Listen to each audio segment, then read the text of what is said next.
So a $600 pension 10, 15 years ago won't buy much of anything here today. And why the millennial generation is starting to give up because they can't afford to get a good job or own a house. 8 million Venezuelans voting for this assembly, saying it's actually less than 3. It is. And people are going to start rioting in the streets. Was reported to have asked Putin for military support that would help him stay in power.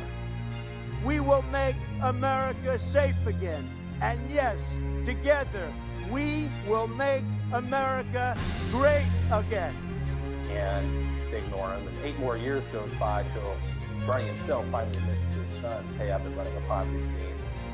Does its dominance mean it can use the alliance for its own ends? Since 1981, bond yields, also known as coupon rates, have just gone down and down and down. The Federal Reserve note will be your biggest financial liability. All right, RTD Live Talk, afternoon stream. Excited to have a guest join us today to talk about a book in regards to a topic that I think everyone is probably concerned with or will be concerned with one day in their lives. And so I want to give it a minute before I go to my next screen to welcome our guests. Welcome everybody who's tuning in.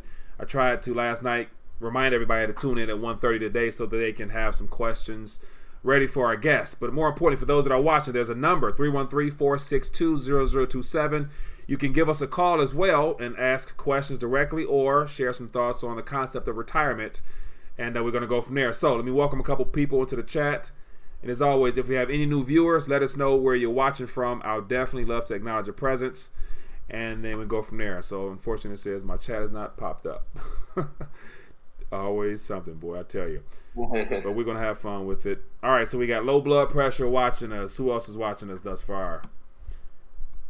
Low blood pressure. Yeah, he's from Texas at that. It says we got Kamitha watching, we got Lemonhead watching, we got Scott Robinson, Leslie watching. Okay, so yeah. Texas. Say that again? I said I love Texas. You said there was a Texas from Corpus Christi, Texas. Okay, so let's get right to it. We're going to not beat the bush. So today I'm excited to have a returning guest, Mr. Daniel Ameduri, founder of FutureMoneyTrends.com and the author of a new book that we're going to be touching on. So I gave everybody a heads up. You guys can see from the thumb art as well. But the book here, Don't Save for Retirement. So Daniel, welcome back to the show, my friend. Hey, thanks for having me on, Mike. Well, I appreciate you taking time to join us. And so, as I mentioned, the subject of retirement is something we're all going to be confronted with at some point of our lives, no matter whether you're freshly out of college, being told to get into and start saving for retirement, or if you're at the latter end of your working life, about to enter retirement, and you're concerned about the markets and how it will impact your possible payouts one day. Everyone's going to be confronted with it. So, retirement. Let's talk about that. What made you decide to write the book, Don't Save for Retirement? You know, the original reason to write the book was I was doing the trust and the will for my estate, and I just wanted to make sure everything was right with my kids, and everything was. But then I was like, well, but they don't know all these things about economics that my wife and I know, and we learned with personal finance on our own journey. So we started this book called Nothing, really, just writing a book, kind of an instruction manual for the kids. And it turned into, hey, here's my advice to you, don't save for retirement. Mm-hmm. And it was because not only is the conventional retirement, a proven failed experiment with some perhaps the good intentions, very good intentions for people trying to help them plan out a life and a financial life cycle for themselves. But really, if you look at the baby boomers, they had the best stock market, they had the best real estate market, they had the best bond market. I mean, they really had the best setup of any generation. And according to Vanguard, accounts, 401k accounts that are 65 and older, median accounts is $58,000. That's nothing for retirement. That really isn't a retirement plan. Yeah. And now with pensions changes and people living longer, I really think a better advice would be to, you know what, let's scrap this experiment that is relatively new, by the way. The 401k, not that old, just since the 80s, as far as its implementation. And let's focus on what the wealthy do. What are the wealthy investing? Are the wealthy speculating? Are they deferring everything for 40 years before they start enjoying it? Or are they focusing on preservation and income? And that's what the book's about. It's focused on, if you're not going to save for retirement, here's what to do. And so it's a combination of my wife and I's journey, as well as what we did and what we're doing right now. Okay, understandable. I completely agree with that. So before we get into some solutions and strategies and whatnot that you highlight towards the back of the book, I want to highlight the problems, because we could be talking to people out here from a variety of age ranges, and of course the show is called Rethinking a Dollar. So a lot of people don't believe that the dollar is going to be going anywhere anytime soon, and it will always be a value. And so I want to touch on retirement more, because I read an article just recently from, I think it was from a report done by Charles Schwab, saying that the average person needs 2 numbers. I'll give you 2 numbers. It's 2.7 million to retire comfortably, whatever that means. And then there was a survey done amongst the public as to how much they think they would need. From 1,000 people were surveyed. They said 1.7 million would be something that people should shoot for a number. Now my question is 1.7, 2.7, whatever's in between.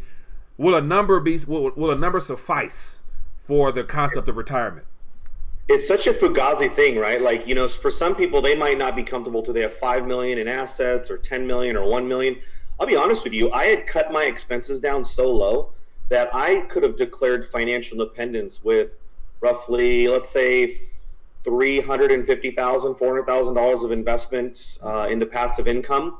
$300,000, I could have done it. I hear people all the time, actually read a lot of articles, and millennials are doing it with $600,000 investments. It's a combination of cutting those expenses, and I'm not talking about a permanent minimalist lifestyle. Unless your plan is like, hey, I want to retire at 30 years old. Okay, then you may, outside of making a real lucky bet in the stock market or something, you probably will be living a combination of a minimalist lifestyle with passive income, and that's fine if that's what you want. But for the book, Don't Save for Retirement, which, by the way, for your readers, we set up a page at futuremoneytrends.com/save. They can actually read the intro and the first chapter. And the intro is with me and my wife at a bankruptcy attorney's office. And the reason I started there, I wanted to start where I was rock bottom and to show everybody, look, I dug myself out of this hole and became independent of a job, independent of whatever, waking up whenever I want.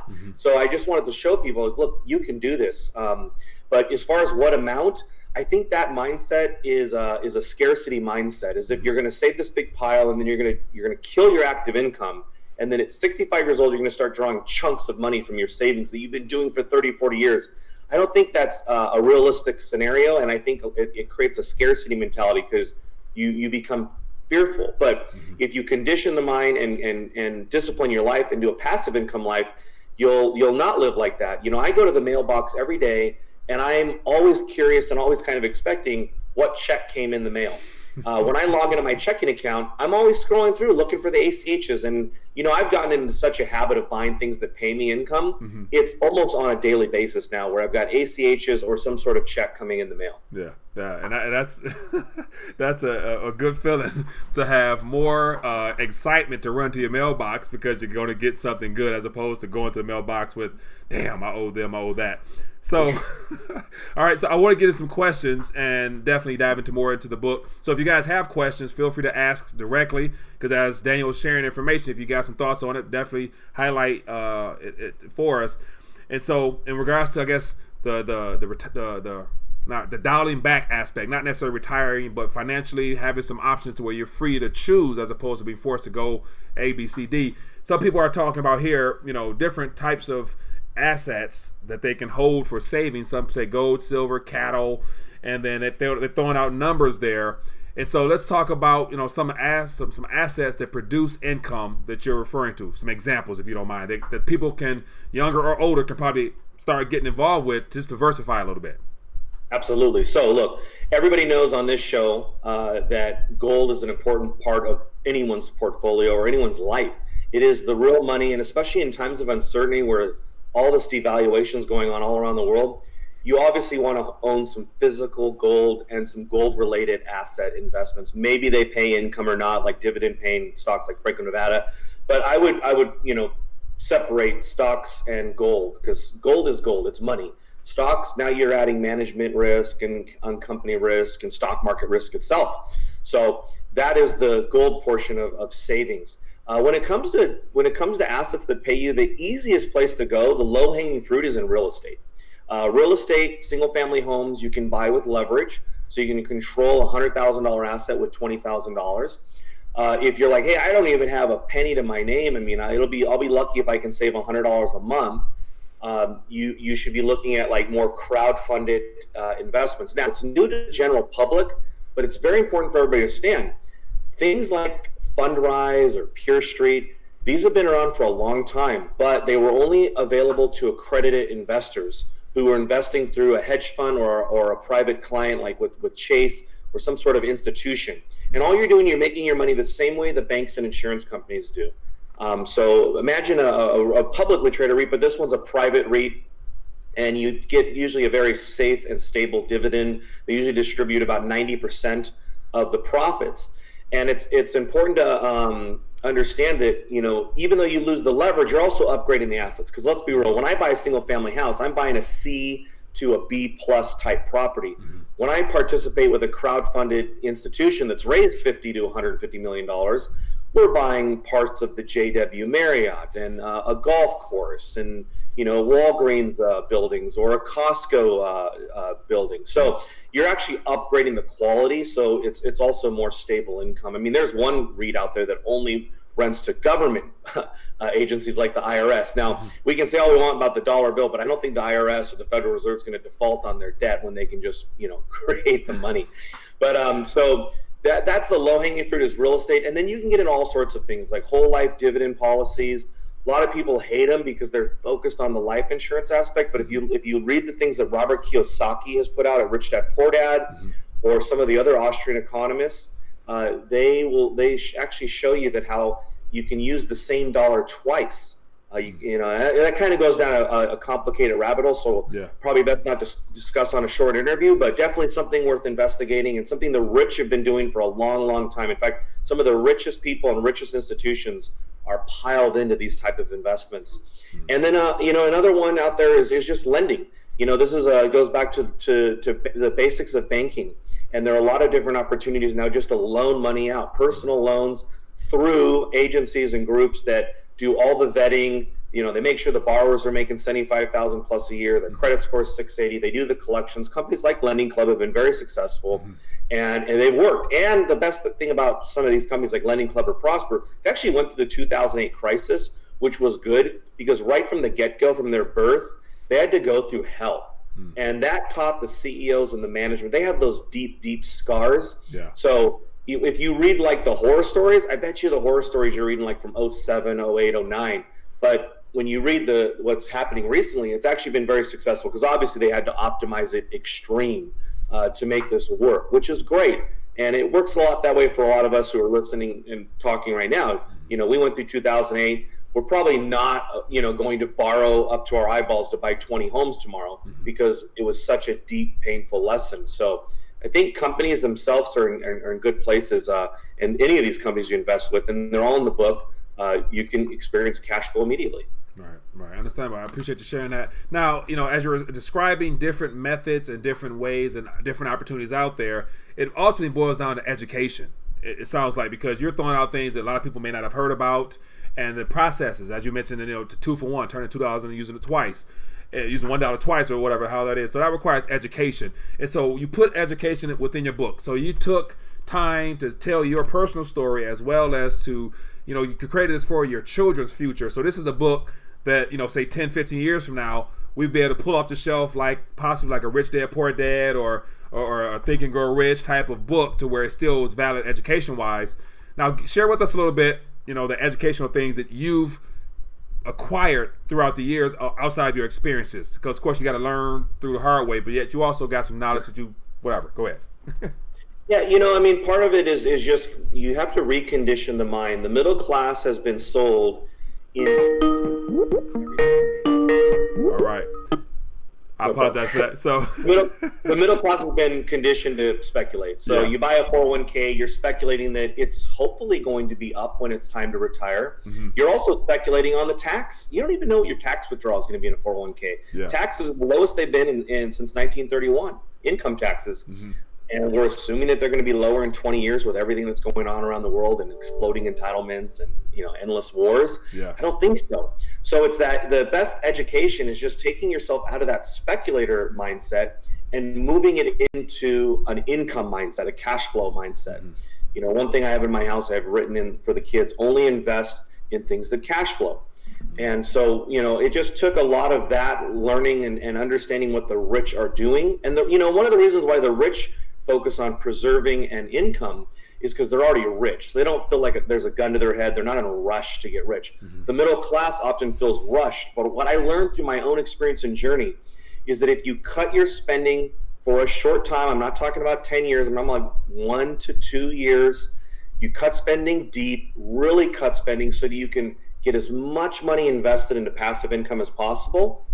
What you'll find is that it quickly snowballs on itself and it becomes a lifestyle change and a change in your mindset. Your investments go from, I'm going to send them off for 30 years and we'll meet in heaven together, to hey, a check just came in the mail. It's about the same size as this bill, so I'm going to use it to pay this bill. Or hey, this check came in the mail and I'll use it to buy more income because this was too much fun. Or the check came in the mail and you know what? Let's go to Roost Chris Ready V's tonight and just enjoy a nice steak. Yeah. I like that. Now, so we missed a call. So somebody was calling in, and I wasn't able to get to it because I didn't want to cut you off at the beginning of my question. So in the future, call in, and I'll definitely get you on here, and we can go from there. So I want to go to the chat a little bit and see what else is out there. It says, the question from Low Blood Pressure is, why would a company pay anything to a private lender when bank interest at an all-time low? Yeah, so if you're doing a personal loan at Chase Bank or a credit card, people are still regularly paying between 8 and 16%. And of course, if they're late, even more so. So what Lending Club is competing for the personal loan business, not necessarily the credit card business. And what oftentimes happens if somebody's even late one time, the credit interest is triggered and it'll go straight to 26%. So if you can apply at Lending Club, show them that you have 2 years of stable income. Typically, I think it's more than $75,000 a year. They have a 680 FICO score, which is a pretty good credit score. They could take all those credit cards that have triggered themselves to 26%, because perhaps there was a mistake or something 11 months ago, and they can refinance it into a Lending Club loan that might be around 10, 12, 11, 13%, right around that area. So you're receiving a higher interest rate, but that borrower is able to refinance perhaps several things. So that's why I like Lending Club. Now on another one called Peer Street, I like it even more. Now if you're going to get a lower return, you're going to get about 7% yield. You could get up to 10, but let's call it 7, and that is asset backed. So you're actually owning, let's say $1,000 or $500 in a $400,000 mortgage, and the home might be worth $800,000. So you can set it up to where, hey, I'm only willing to loan money to people who have this much equity. And perhaps you only want to buy in the California market or Florida market or wherever, but you can participate in mortgages. And I like that one a little better because it's obviously an asset-backed loan. Okay, sounds good. So we do have a call. Let's find out someone's there. Hello, caller. What's your name? Where are you calling from?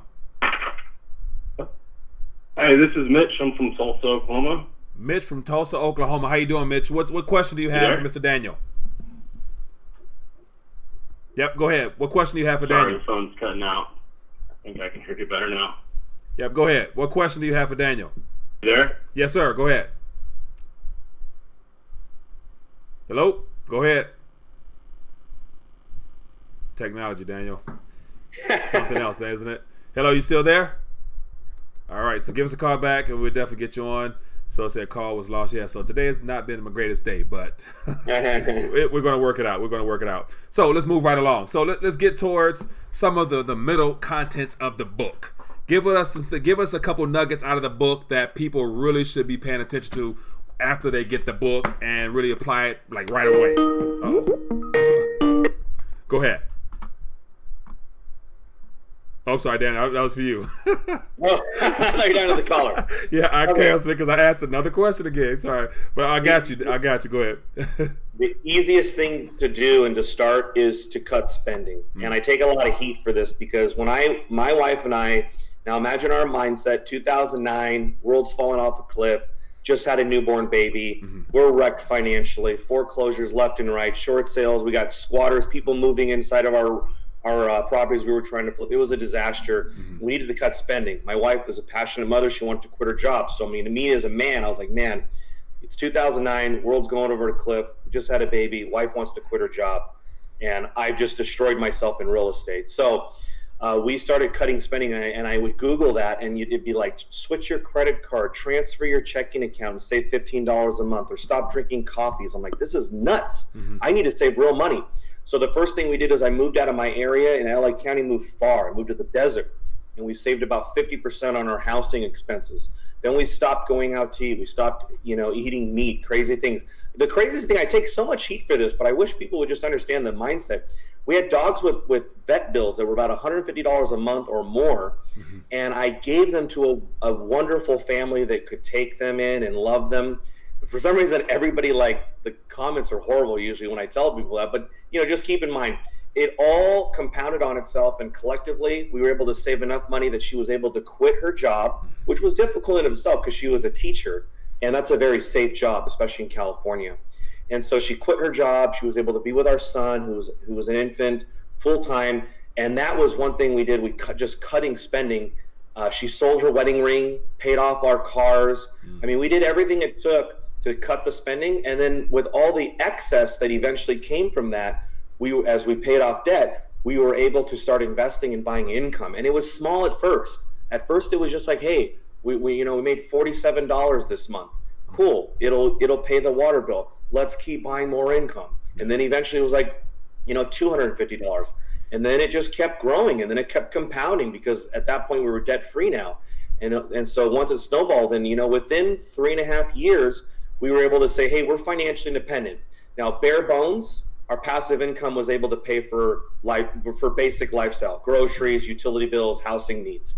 Now, that was basic financial independence. But of course, it kept snowballing because we kept the lifestyle where it was, and the income kept growing. And eventually, around 2015, we were able to say, okay, now we're very comfortably wealthy, and we can perhaps start to live this life that we want, and we can start to travel more and enjoy our stuff. But it really was it happened a lot faster than I thought it could be done. And I think it's got to be a combination of the spouses and really just declaring that you're going to start. I always tell people this all the time. You go to a college campus and ask some person, what are you going to be? They'll say, I'm studying the liberal arts. I'm going to be a teacher. Or, hey, I'm studying law. I'm going to be a lawyer. But you ask somebody who wants to become financially independent or wealthy, it's almost like they're embarrassed to publicly declare it. But it's important. If you plan to become financially independent, own it. When people ask you, say, yeah, no, I'm becoming financially independent. Can you go out to dinner tonight, or you want to help chip in for a wine party? No, actually, I can't. Well, are you just poor, or do you need help? No, I don't need any of that. I'm actually becoming financially independent. I want to be able to retire when I'm 40, or have the option, or 35, whatever. So just own it, declare it, do it. Yeah. Okay, so we do have a caller. Let's see if we can get this going officially. Appreciate you being patient. What's your name? Where you calling from? Hey, sorry, I got disconnected. It's Mitch from Tulsa. All right, Mitch from Tulsa. Okay, we got you here. So what's your thoughts or question for Daniel? Yeah, so I'm 31. I've never bought into the whole 401k thing for retirement, and especially recently, as I've learned more about the Fed, and I feel like something's going to go down soon. So it's like all these people are going to lose literally everything, or most of what they've saved for. So what would you recommend for a younger person? Obviously metals, but through a paradigm shift, what would you recommend? Well, 2 weeks ago, I was in Hiroshima, and I was in a beautiful, bustling city. It was hard to believe that a bomb had been dropped on it. It looked a lot better than a lot of cities in America. And I know Germany is one of the most economically strong countries in Europe, which, tallest midget in the room, but still they're the strongest in Europe. And they had been, absolutely devastated after World War II as well. And then you look at countries that have gone through other styles of collapse, like the Soviet Union, for example. So one thing I've learned is that no matter how bad it looks for the global economy or the United States, their life will go on. Life will move on. Humanity will continue to consume things. They will continue to want to eat and have improved lifestyles. So, I believe we should prepare for an imminent crisis in the next 1 to 10 years. I think there's definitely going to be a global monetary reset. But aside from that, I think you definitely want to own a higher quality of assets. And that's one of the reasons why I do enjoy purchasing some open stocks on the that are in the Dow Jones. Now, most people are like, that's crazy, but you have to keep in mind, the dollar is in danger, not McDonald's and Chevron. So these companies will be repriced in whatever that currency of choice is, and even if it's dollars, I mean, realistically, we could see an economic collapse in the Dow at 150,000, because if the currency is crashing, it doesn't necessarily make Coca-Cola not a great company. Or, for example, one of our favorite stocks is Kimberly-Clark. We joke about it because it's a toilet paper company, but it's beating all of our gold picks. Yeah. But it's toilet paper. They control are we going to stop buying toilet papers? But I think just remember, when you buy things, buy high quality things that produce income, and they will weather you through the collapse. I'll tell you, in 2008, when I had one duplex we were able to save, it collapsed 50% in value, and the rents all went up because all these foreclosed homeowners came flooding into the renter market. So we don't know how things are going to play out, but we do know, whether you look at Zimbabwe, Argentina, recent collapses, typically those who hold real estate have done really well. And of course, you definitely want to own some gold, because the type of collapse that you and I are probably both thinking about isn't just a single country crisis. If the dollar has a crisis, it's going to be a global crisis. I don't know how it's going to play out. I used to think that I could make that kind of forecast, but who knows? Maybe on the eve of the dollar collapse, they back the currency or peg the currency to gold, or on the eve of a dollar crisis, there's some sort of new alliance between the Europeans and America, or perhaps the Chinese and the Americans. Nobody really, it's always the unknown unknowns that we're not factoring in. But, one thing no one's talked about at all is that Trump is being tough on China, but he's also developed a personal relationship with them. And who knows, maybe I don't know if anybody's listening to this who's traveled, you go to Europe, Europe is dying. That is not the ally we want to marry on. Look, if the United States wants to stay in the game and be the superpower of the world for the next 100 years, we need to be marrying all these countries in Asia. Europe is behind us. Those people, without tourism, Europe is dead. Yeah. Well, caller, I appreciate you calling and sharing your thoughts. Anything else you want to share? Yeah, appreciate it. All right, have a good one. Yeah, one more thing. Yeah, go ahead. So you mentioned gold. What about silver? I know that gold is like king's money, and silver is like, the citizens. What's your view on silver, in a collapse? It's a great question. So gold I consider to be the true money, and not really an investment. It's a safety play, and it's a prudent thing to do, to have a store of value, the fruits of your labor in gold. And gold, if it doubled, it's not going to change your life, right? Now, the gold mining shares would go ballistic if it doubled, but gold itself is more of a safe place. Silver is still a precious metal, but it's also an industrial metal. So on the investment side, I think silver is a 10-bagger. It's going to go up 10x. It's going to go well over $100 an ounce. At some point in time, because of the supply and demand situation. It's had an annual deficit for the last 4 years. There's less above ground available silver than there is gold, because silver is consumed. Gold is taken from one hole and put into another hole. So when you consider silver as an investment, I love it. Now, during a collapse situation, I don't know. My guess is because after the 2008 collapse, silver went from 21 to 890. So everybody thinks that's going to happen again, and it freaking never happens. If that's what we all think is going to happen, then silver's going from whatever it is to $100 on the next crisis. So in my opinion, I own silver, but I own silver for different reasons than gold. Silver, I'm trying to increase my net worth and speculate that it will do really well over the next 5 years here. Gold, I'm simply looking for some sort of anchor. Good stuff. Caller, I appreciate you calling in and sharing your thoughts. Thank you. Yeah.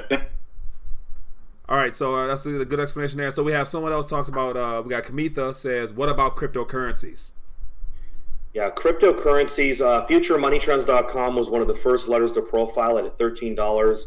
We also helped launch some of the first publicly traded blockchain companies. Cryptocurrencies are speculative at this point.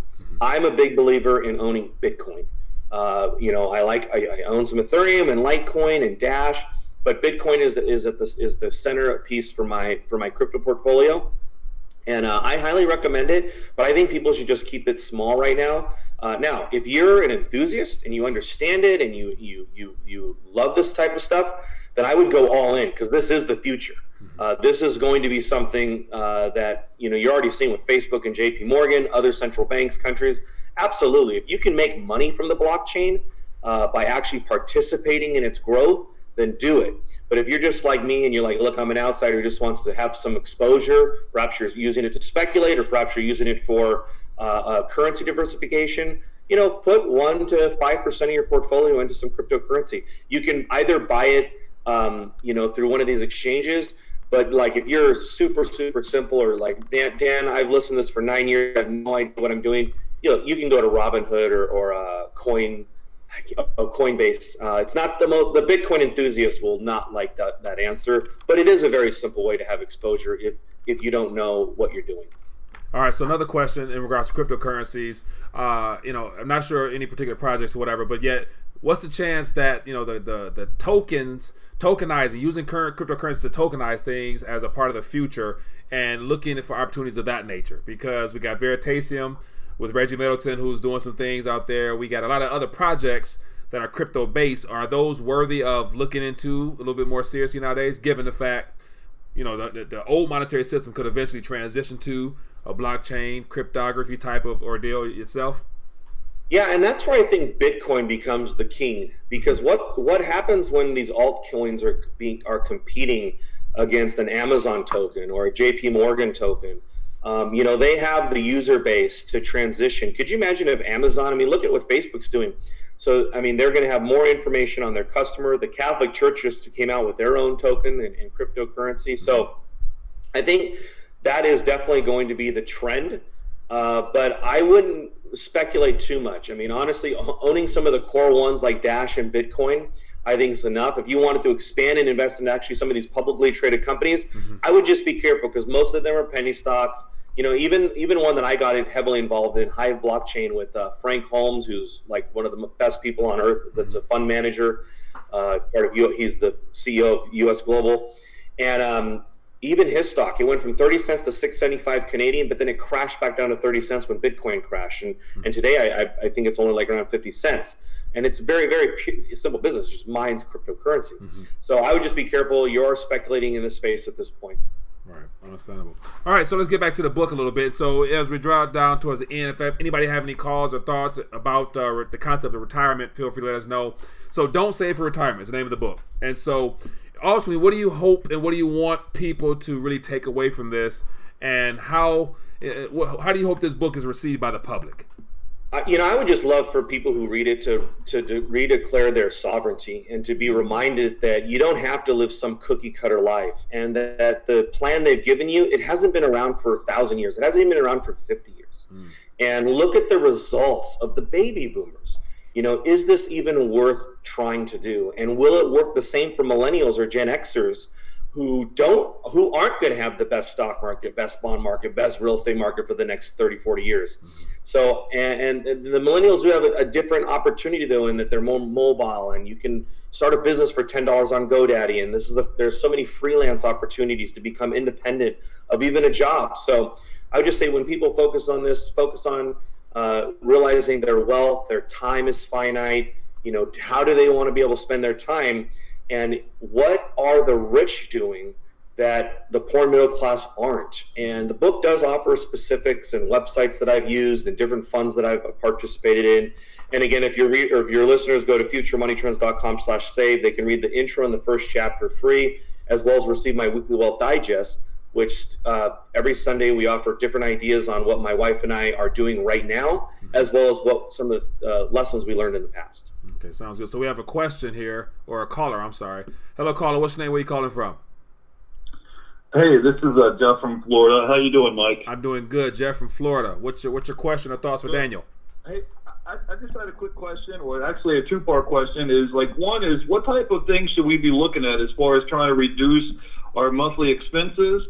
And as far as generating multiple streams of income, could ask if he has any other ideas of what we can do to kind of look outside the box from just your typical 9-to-5 job.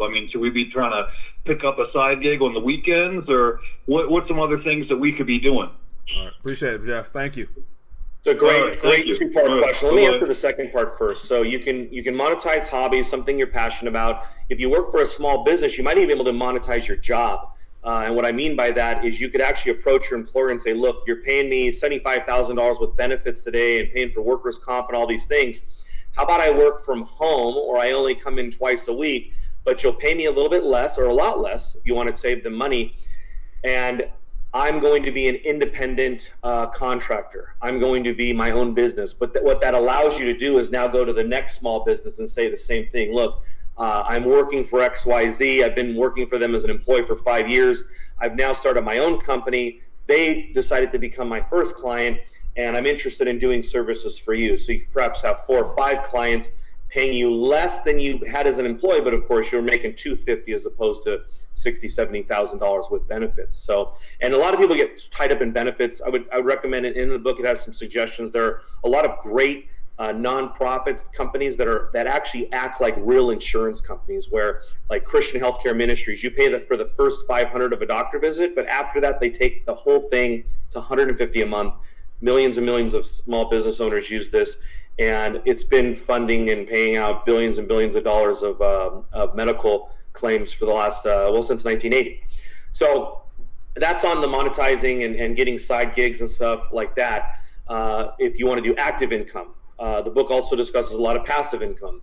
And then on the cutting side, that out-of-box thinking is exactly what you need. I'll tell you, I discuss a lot of them in the book, and my wife and I, in addition to the stuff I've already mentioned, we actually got rid of our DirecTV bill, which was harder back in the day because there wasn't even Netflix streaming. Now it's easy. You could actually, Netflix offers 3 users. How easy it is if you're really trying to save money to say, look, I'm getting rid of the TV bills. I'm going to share an account with my dad or something. It's only $15 anyway. But look, I'm just going to get free Netflix. Maybe instead of watching so much TV, I'm going to read financial books or watch, interesting videos on YouTube. I also, started walking and exercising outside as opposed to having a gym membership, which a lot of them are cheap, but a lot of this stuff starts to compound. And of course, it brought a lot of great bonding time between my wife and I. We also found that there's discount grocery stores where if, as opposed to shopping at the main ones, you can get discounted produce, discounted meats, all that kind of stuff. But your biggest expense you can cut right now is moving. You can move out of state if you're in California or New York or something, and you can actually save a ton of money on taxes and lifestyle costs. Now, let's say you're a Los Angeles police officer and you work in LA, and it's just not feasible to move out of state. Okay, well then move another 20 minutes east. If you find yourself where you can just move and just save a little money. I went from where I was raised, where most of my friends were buying $500,000 homes, and I moved to the desert of California, and I literally slashed my expenses by 50%. Yeah, understandable. All right, so as we draw back towards the end of our chat, I want to thank you once again for joining us for a live stream and definitely giving everybody a chance to read your book, Don't Save for Retirement. I think this is going to be a very popular subject in the days ahead. And so any last thoughts or questions out there, feel free to call in or let us know in the chat. But one of the things that I can't help but mention is that as things progress, as the recession kicks in, as there's a downturn, the educational model of, go to school, get good grades, and get into the workforce will probably shift. Higher learning, the cost of college, things of that nature. What are your thoughts on the future of that as all this unfolds and people realize they've been sold a bag of false goods? Yeah, it's funny. I didn't go on a rant in the book on that one, but because I was like, I can't piss everybody off at the same time. But look, the fact of the matter is, what does college offer that isn't free? Seriously, it's all free online. The old guard is completely vaporized on that one. In fact, you can even sign up for classes at Stanford and Harvard. Yeah, go ahead. I'm sorry. So you have that opportunity right now. Unless you need some sort of government license, I don't know why anybody would go to college. Or if you really want to go out of the country, where it's a lot more affordable. And you'll actually get something else in return, which is that experience of living abroad. It's very eye-opening. Yeah. You'll learn to appreciate a lot of things in the United States. The United States is very efficient. And you'll also learn, of different lifestyles. And you'll learn that, hey, you know what? I remember I used to think like the United States was this big, bad place. I'm very libertarian-minded, anarchist, to be perfectly honest with you. But then I'd go abroad and be like, man, I'm kind of liking the U.S. passport here right now, because it's kind of... It's not always the grass. We always think the grass is greener on this side, but it's not necessarily the case. I think that's one of the reasons why the dollar hasn't collapsed as early as a lot of us thought. As unsustainable as it is, most of the other countries out there, especially like the major ones like the Euro, they're even worse than our situation. So, you know, it's that goes back to being the tallest midget in the room. You know, it is what it is. But I'm not a fan of college. I have no intentions of. I tell my kids all the time, you can go if you want, but I don't know why you would. Yeah, I do agree. Being a parent myself, I am in the same limelight as well. So, yeah, I agree 100%. So let's get ready to dial back. It's been great having you on the program this afternoon. Thank you for taking time with us. It's been about 40 minutes or so. Got a couple calls in there. And so Daniel Ameduri from FutureMoneyTrends.com, send us off with a last note, last thoughts in regards to your book. Let them know where they can get it from. Again, I'm going to put some information down beneath the video as well for those that might catch the replay. But leave us with some last thoughts. Yeah, you know, the last chapter, chapter 9, I've been getting a lot of feedback. It focuses on children and what we can teach them. And a lot of people said it's been helpful for adults too. You know, I would just tell this, you know, to people. No matter what situation you're in, you can condition yourself and discipline yourself with good money habits, and it's very liberating. Honestly, I don't do this for materialism. I don't do this because I want to just stack money. I do this for freedom. Ultimately, making money, you're buying your freedom, but you can only buy it if you put the money in the right spot. If you put it in a 7 or 8 year auto loan and a 3-decade home mortgage and a maxed out 401k, you ain't getting free. And you don't even know if you'll be free when you're 65. You have no idea. Yeah. So that's why it's so important to not only make the money and put it in the right place, but to truly realize, why in the hell am I making money anyway? Who wants to be a slave? Make the money, buy your freedom, be free. Wake up when you're done sleeping. I like how you put that. All right, so Daniel Ameduri, it's been great having you join us on the program. Everybody, thanks for tuning in. Thanks for the questions. Thanks for the feedback. Definitely, if you found this informative, definitely go get the book, and more importantly, share this video so more people can hear about the contents of the book before they go out and buy it. And so, Daniel, thank you again for joining us. Be safe, be blessed. See everybody later. I appreciate it. Thank you.